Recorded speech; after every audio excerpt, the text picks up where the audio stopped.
ஓம் சிவாய. அன்பார்ந்த ஸ்பிரிச்சுவல் ஜோதிட டிவி நேயர்களுக்கு கிருஷ்ணன் ராஜகோபாலன் காலை வணக்கத்தை தெரிவித்துக் கொள்கிறேன். கார்த்திகை மாதம் என்று சொல்லும்போது ராசி நேயர்களே அதிக மாற்றத்தை கொடுக்கிறது. இதோ கரை தருகிறது என்று சொல்லும்போது கண்ணுக்கு தெரியணும், ஒரு நம்பிக்கை வரும். அந்த மாதிரி துளிர்வுட நம்பிக்கை. அந்த கார்த்திகை மாதம் ஆரம்பிக்கும் போதே கார்த்திகை 1ஆம் தேதி சனீஸ்வரர் வக்கர நிவர்த்தி ஆகிறார். சனீஸ்வரர் வக்கர நிவர்த்தி ஆனதுனால நமக்கு என்ன பிரயோஜனம்னா, நம்ம உடம்புல தெம்பு டானிக் இருக்குல்ல, உடம்பு மனோபலம், வாக்கு பலம், சைவ பலம், உடம்பு பலம், சரீர பலம், எல்லா பலமும் நெகட்டிவ் எஃபெக்ட்ஸ்லாம் உடஞ்சி போயிடும். உடம்பு பலமாகிடும், மனசு தெளிவாக இருக்கும், ஆனந்தமாக இருக்கும், முடியும், நமக்கு ஒரு தைரியம், கட்ஸ் வரும். அதெல்லாம் வருதுன்னா சனீஸ்வரன் வக்கர நிவர்த்தி ஆறுனால வருது. அதே சமயத்தில் மறுநாளைக்கு பார்த்தோன்னா 2ஆம் தேதி குரு வக்கரமாகிறார். குரு வக்கரமாகிறான்னு அர்த்தம்னா ஸ்லோடவுன் பண்ணிட்டான்னு அர்த்தம். திரவியங்கள் இல்லை, எதிர்பார்ப்புகள் கைவிடுவதற்கு வேண்டிய வசதி வாய்ப்புகள் கொடுக்கறது இல்லை, பொக்கிஷம் இல்லை அப்படின்னு நினச்சிக்கணும். ஏன்னா அந்த குரு அதிசாரத்தில் போகிறதுனால இருந்ததுனால தன்னுடைய சக்தியை மீண்டும் ரிவோக் பண்ணி ஆனோம். அதுக்கு அவரே முடியாது. அது உண்டான ஒரு அமைப்புகள் ஏற்பட்ட பிறகு தான் எல்லாமே நமக்கு கிடைக்கும். அதுதான் அந்த விஷயம். இதுக்கு இந்த கிரகநாதர்களை பார்க்கும்போது கார்த்திகை மாதம் பொறுத்த வரைக்கும் விருச்சிக மாதம் அர்த்தம். ஒவ்வொரு மாதம் சூரியன் அந்தந்த வீட்டில் இருப்பார். அதனால் கார்த்திகை மாதம் வரும்போது விருச்சிகத்தில் சூரியன் இருப்பார், சூரியனோட செவ்வாய் கூட இருப்பார், பின்னாடி கொஞ்சம் சுக்கிரன் வந்துடுவார், அது பிறகு புதனும் வந்துடுவார். சனீஸ்வரன் கும்பத்தில் இருப்பார், ராவோடு இருப்பார். சனீஸ்வரன் வக்கர நிவர்த்தி ஆகிடுறார், சந்தோஷமான விஷயந்தான். அதே சமயத்தில் குரு வக்கரமாகி கடகத்தில் இருப்பார். குருவனுடைய பார்வை கிடைக்கும் விருச்சிகத்துக்கு, சனீஸ்வரனுடைய பார்வை கிடைக்கும். எல்லா கிரகங்களும் தன்னுடைய அமைப்புகள் கிடைக்கிறது.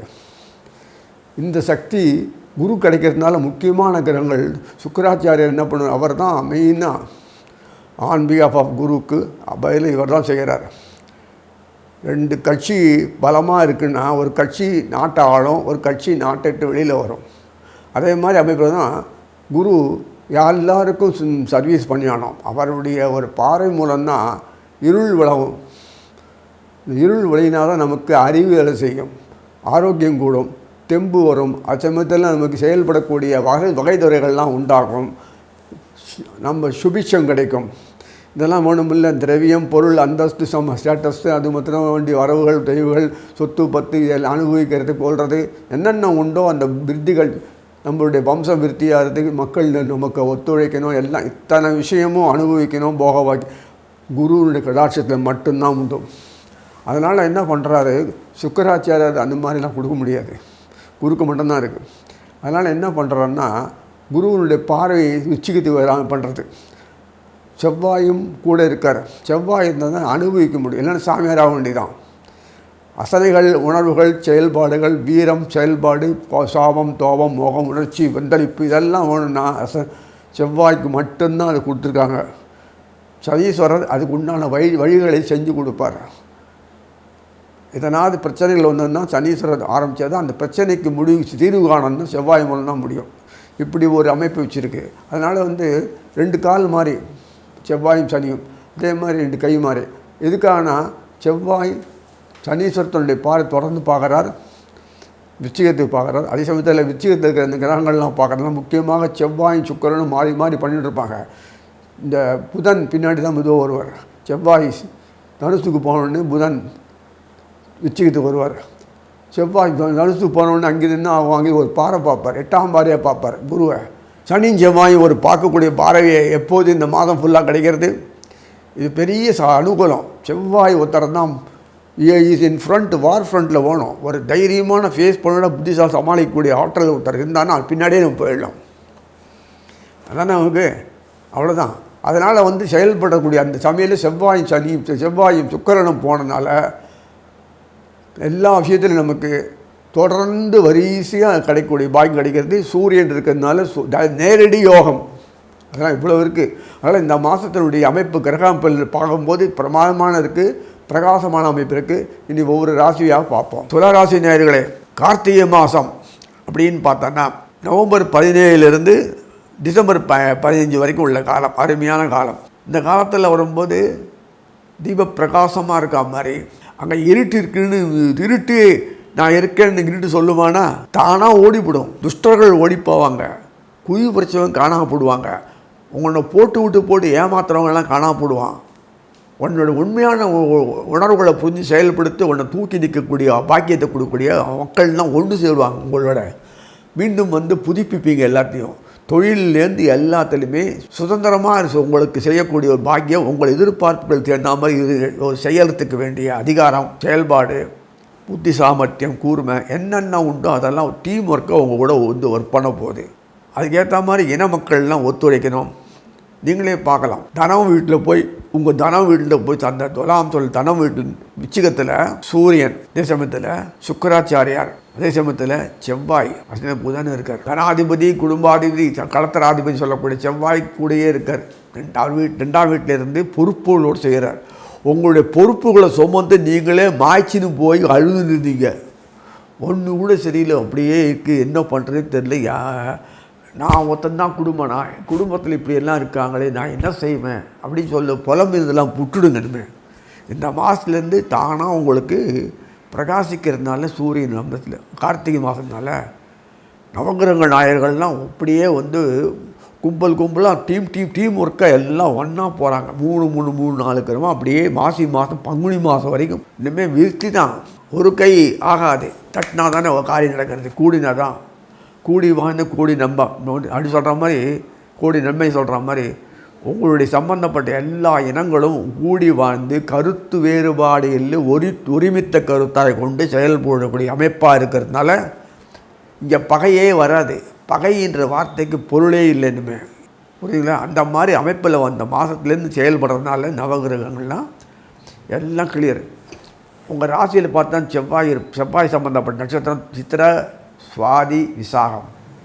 ராகு அழகாக சனீஸ்வரனோட உட்காந்து, சனீஸ்வரர் யாருன்னா உங்களுடைய பூர்வ புண்ணியாதிபதி, 4ஆம் வீட்டு அதிபர். அழகாக பூர்வத்தில் உட்காந்துட்டு ராகுவோடு உட்காந்து செயல்படுறாரு. இத்தனை ராசியிலையும் உங்கள் ராசியில் மொத்தம் இந்த செவ்வாய், ராகு, குரு, இந்த 3 பேருக்குமே பெருத்த யோகம் கிடைக்கிறது. யாருக்காக உழைச்சி போயிட்டு கட்சியில் ஒன்றுமே இல்லை துணுண்டாக இருக்கிற செவ்வாய், எரிபொருள் அக்னி, அதுக்கே பயன்படுமா? அது அந்த அழிச்சிக்கும், அவ்வளோதான் முடியும். மற்றவங்களுக்கு பயன்படுத்துக்கு தான் அது. அதே மாதிரி செவ்வாய் மற்றவங்களை உணர்ச்சிகளை அனுபவிக்கிறதுக்காக கூட தூண்டி விட்டு அனுபவிக்கணும்.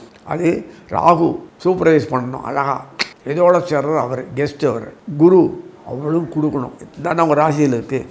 அதிபர் நீங்கள் சுக்கிரன். அப்போ எப்படி எளிமையாக இருக்கணும், சிக்கனமாக இருக்கணும்னு குரு எதிர்பார்த்தா கூட சுக்கிராச்சாரியார் அதை பற்றி இன்றைக்கி டைம் எலிமெண்ட் பிரகாரம் நன்னா அனுபவிக்கணும். எளிமையாக இருக்கிறதுன்னு அர்த்தமே இல்லை. உலகத்தில் போக பாக்கியம் அனுபவிக்கிறத நம்ம பிறந்திருக்கோம். எளிமையாக இதுக்கு வாழணும், எளிமையாக வாழ முயற்சிங்க, கிடைக்கிற நேரத்தில் நன்னா அனுபவிங்க அப்படின்னு சொல்கிறது சுக்கிராச்சாரியார். அத்தனை கலைகளுக்கும் சுக்கிரன் தான் பொறுப்பு. சனீஸ்வரர் பூர்வ புண்ணியான தொடர்பு இதெல்லாம் சொல்லியிருக்காங்க. சனி சுக்கிரன், சனி குரு, சனி செவ்வாய், அதான் சனி. அப்புறம் எந்திருக்கும்போது ஒவ்வொருத்துக்கும் சம்மந்தப்பட்ட விஷயங்கள் வரும்போது சந்திரன், சனி, சூரியன் இதெல்லாம் பார்க்கும்போது சனீஸ்வரனுடைய தொடர்பு வச்சு தான் அது செயல்படுத்த முடியும். நெருப்பு எரிக்கணும், வெறும் கட்டையை போட்டு இருக்கணும். ஒரு அடுப்பில் கேஸ் நெருப்பு ஒன்றும், அது கேஸு குழாத்தான் அடுப்பு இதெல்லாம் பொருள் செயல்படுறதுக்கு நெருப்பு வானத்துக்காக செய்யணும்னா இதெல்லாம் கூட ஒத்துழைக்கணும். அதுதான் அது, புரியுதுங்களா? அதே மாதிரி பகைன்றது கிடையாது. பிகுத்து போனால் பகையாயிடும், பாழாக்கிடும். குறைச்சலாம் போனாலும் பயன் இல்லாத போயிடும். அந்த ஒரு எண்ணங்களை தான் அடிப்படையாக வச்சு தான் இந்த செவ்வாய்க்கு புதனுக்கு வேற்றுமை, செவ்வாய்க்கு சனிக்கு பகை. இங்கே சனிக்கும் புதனுக்கும் உள்ள ஒற்றுமை எவ்வளோ தெரியுமா உங்களுக்கு? அவன்தான் சனீஸ்வரரை வச்சு தான் தன் காரியம் சம்பாதிக்கிறது. காரை நகர்த்துறாரு இந்த புதன், மகாவிஷ்ணு கிருஷ்ணன் நடத்துகிறான். அதனால தான் அவர் பிறக்கும்போதே இந்த அஷ்டமத்தில் பிறந்தார். நோஞ்சி பாருங்க வேடிக்கை. பகலில் ராத்திரியில் நடுராத்திரி 2ஆம் நேரத்தை பிறக்கிறார். இவ்வளவு காரணமாக இருக்கார். அவன் துலாத்தில் பொறுத்து சுக்கராச்சாரியார் புதனுக்கு என்ன வேணும்னா மச்சான் மாமம், அது பிறகு காலபுருஷம் போட்டிருக்காங்க. அந்த எப்படி இருக்குது பாருங்கள். அதனால் இந்த பக்கத்தில் புதனுக்கு பக்கத்தில் சுக்கரன், இந்த பக்கத்தில் சுக்கரன், அந்த குருக்கு பக்கத்து செவ்வாய், அங்கேயும் குருக்கு பத்து செவ்வாய். அதுங்களா எப்படி இருக்கு பாரு. சிவபெருமானுக்கு ஏற்றவாறு தான் குரு செவ்வாய் இருக்கணும், குருக்கு ஏற்ற மாதிரி தான். இந்த குருநான் செவ்வாய் இங்கே கீழே இருக்கிற ஒரு முருகன், அதே மாதிரி தான். அதை வச்சு தான் போட்டிருக்குது. எவ்வளோ பண்ணிருக்காரு பாரு. ஐயோ, சுக்கராச்சாரியார் கூட இருக்கிறதுக்காக ராட்சசன் ராகு, அங்கேயும் போனால் ராகு இருப்பார், அவங்க கேது இருப்பார். மேஷத்தில் பார்த்தா கேது இருப்பார், சுக்கரன் இருப்பார். பார்த்தீங்களா, பக்கத்துலேயே தான் வருவார். இங்கே டைரெக்டாக வரல பாருங்க. குரு பக்கத்துலேயே, குருக்கு முன்னாடி ராகு சுவாதி இருக்கான் பாரு. அவங்களுக்கு இன்டைரக்டாக தகுந்த மாதிரி ஆக்டிவேட் பண்ணுவோம். கேரக்டர் ரோலில் சாதுவாக இருக்கிறதும் ராட்சசனாக இருக்கிறதுக்கும் இந்த குணங்களால் மாற தவிர 2 பேர் ஒருத்தர் தான். அதை ஒரு மாதிரி வசதி, இது ஒரு மாதிரி நிலைமை. இதுக்கும் தனியாலாம் ஒன்றும் கேடர் கிடையாது. அந்த மாதிரி குண இயல்புகளை இருக்கக்கூடியவங்களே ஹேண்டில் பண்ணுறதுக்கு சுக்கராச்சாரியார். சாதுவாக இருக்கிற மாதிரி சாத்தியமாக இருக்கிறவங்களை ஹேண்டில் பண்ணுறதுக்கு குரு. அவ்வளோதான். உடனே 2 பிறப்பு வேறு, அது வேறு, இது வேறுன்னு கற்பனைலாம் பண்ணாதீங்க, புரியுதுங்களா? அவர் ராமநேசம் கூட ராட்சசன், சிவபெருமானுக்கு நெருக்கடி பண்ணலையா? அதனால் இதெல்லாம் அர்த்தம் பண்ணுறது தேவையில்லாத ஒரு குழப்பத்தை உண்டாக்காதீங்க. இதுக்கு சொல்கிறேன்னா, துலாத்தில் பிறந்தவர்களுக்கு எப்போதுமே அடங்கி தான் இருப்பாங்கன்றதுக்காக அடக்கமாக இருப்பாங்க. அடங்கி இருக்கணும் அவசியம் இல்லை, அடக்கமாக இருப்பாங்க. செல்ஃப் கண்டென்ட்டு எப்போதும் நிறைவேறினால அவளுக்கு எல்லா காலத்துலேயும் பணம் தான். செல்வன்றது எல்லா காலத்தும் செல்வம் தான்.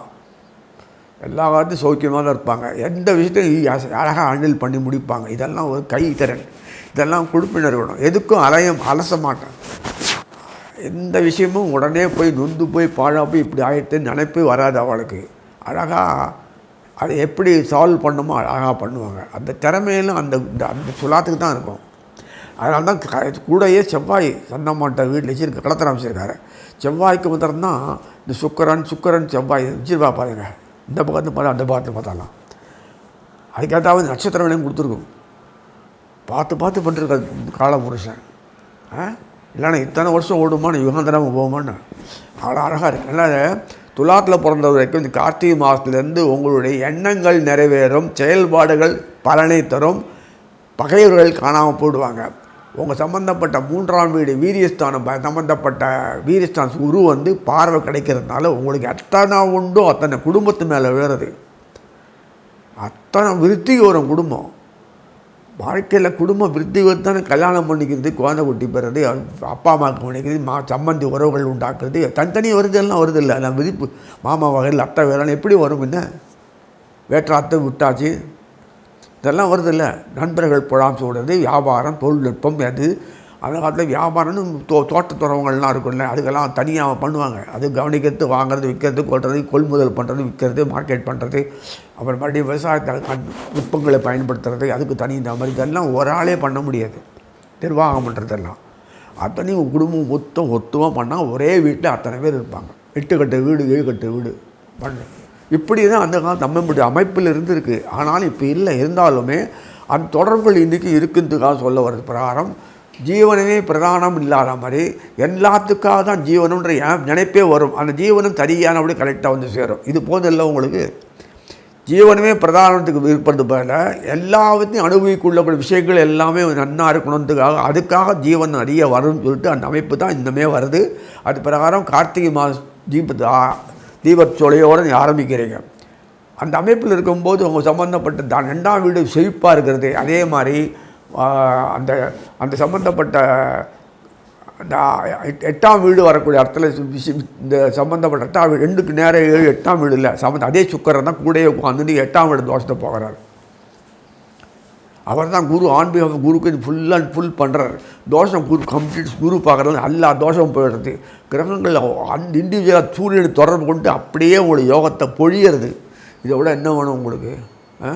அதனால் இந்த மாதம் உங்களுக்கு இந்த மாதம் துவக்கம் முதல் தொடர்ந்து ஏற்றத்தை தரும், வாட்டத்தை போக்கும், தரித்திரத்தை நீக்கும், பிணி போகும், ஆரோக்கியம் கூடும், வித்திகள் வரும், குடும்பங்கள் ஒற்றுமையாகும், வாரிசு தலையெடுக்கும், வியாபாரத்தலம் விஸ்தீர்ணமாகும், ஆதாயங்கள் கொட்டும் சொல்லி அமைகிறேன்.